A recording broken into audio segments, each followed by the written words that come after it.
Well, Danny, how are you feeling after that? Is it disappointment that we couldn't win, or is it joy that we managed to find a way back in?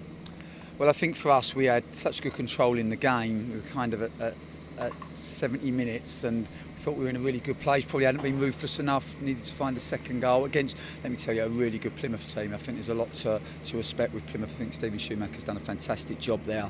But we'd asked a lot of questions of them. You know, they changed their system. They started with a 3 and a diamond with one up top. They then went to a 3 with a box and then one up top. So, and then obviously went to a 4-4-2. So we were asking a lot of questions from them and we felt like we had a good place in the game, and then we just conceded a really bad goal, a really poor goal. We have to do better defensively to firstly stop the cross, and then it was a poor goal. And credit to Plymouth, because I think they got a real head of steam and they got some momentum in the game, and they found the second goal quite quickly after. And the second goal again is a poor goal from us because we didn't get pressure on the ball. We then jumped out of the middle when we should never jump because we've got no pressure on the ball. And to be fair to Plymouth, it's a really good goal from their perspective. And you find yourself 2-1 down, and then you have the question is, what do you stand for? And you know, when you get punched on the jaw, you have two choices, don't you? Either go down and go under, or you get back up and you fight. And we, as a collective, the players on the pitch, the supporters in the stand, we did what Pompey people do well, and we fought and we found a way. And of course, it was a clever goal because another long throw set up. We throw short, really good cross from Joe Morrell, and a fantastic header from Rico.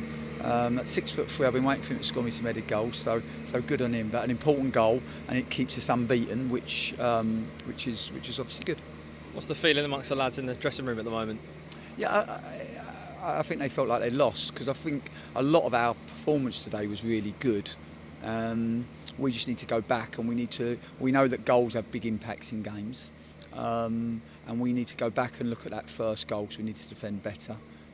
Even though the second goal was a very good goal from Plymouth, we made some errors tactically on the pitch in that moment for the second goal, and quite quickly the game went away from us. So I think there's a lot of learning. I think, early in the game, got to be more ruthless because we had lots of good chances. I mean, our transition first half was probably the best it's been. I mean, it don't help, I didn't think we got many decisions today. There's definitely a goal that goes over the line that doesn't get given.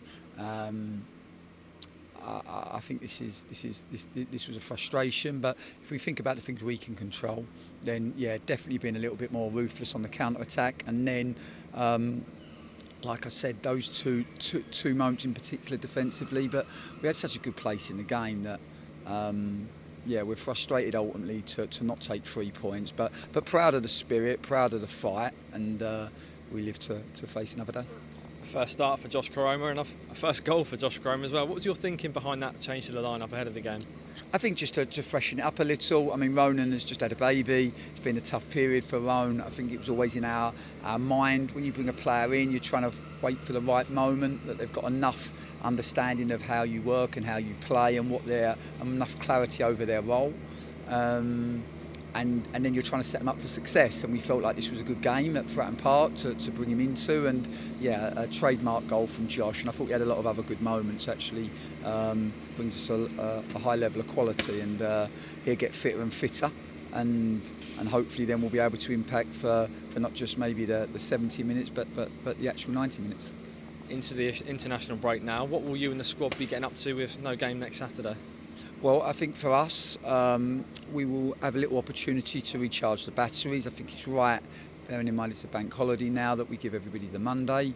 And then Tuesday we'll have some players in, and some will be resting depending on what they need. And then Wednesday the whole group will be in, and we'll have a good period of work going into the weekend, and then obviously a nice week preparing for Ipswich the following Saturday.